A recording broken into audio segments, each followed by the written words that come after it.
Zappos was founded in 1999. At the time, our vision was let's just sell a lot of shoes. Let's have the best selection of shoes online, and that's really what we focused on. The original business model for Zappos was let's not carry any inventory. Instead, we'll do what was referred to as the dropship models, meaning that we would take orders from customers and then we would transmit those orders to the different vendors we were working with and who had their own warehouses, and then they would ship from their warehouse directly to the customer.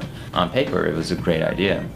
And then we realized over time that we couldn't really control the customer experience. So over the first few years, we started taking a hybrid approach where some of our shoes we would actually inventory ourselves, and then some we would still accept dropship orders. And we finally got to the point where about 75% of our orders were from inventory that we owned, and the other 25% of orders were the easy money, the dropship orders. Asking ourselves, what do we want Zappos to stand for in 10 years from now? Do we want Zappos to be about shoes, or do we want Zappos to be about something else? And we decided we really wanted Zappos to stand for the very best customer service and customer experience.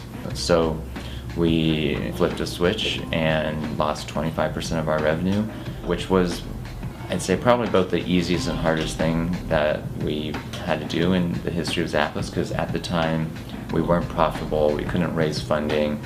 There was 9/11, the war, the recession, pretty much everything was working against us, but it was really one of those bet the company moves. We knew it was the right thing to do for the long term.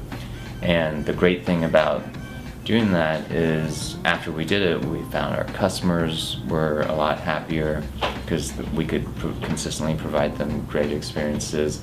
We started growing a lot more by word of mouth. It's also just had this kind of ripple effect on everything else we do, because employees know that story and know that we were willing to walk away from 25% of revenue. So in other smaller decisions, in the thousands and thousands of smaller decisions that our employees have to make every day, they know in the back of their mind that we're going to value our brand and the customer service part of it and the customer experience part of it above short-term profits. For us, it was really, we didn't use the term pivot, but it was really just deciding what do we want Zappos to stand for and mean in the long term, 10 years from now.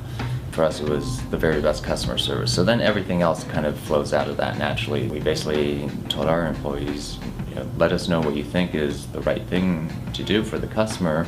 Agents are basically empowered to do whatever they feel is the right thing to do for the customer. They don't need to get approval from a supervisor or manager.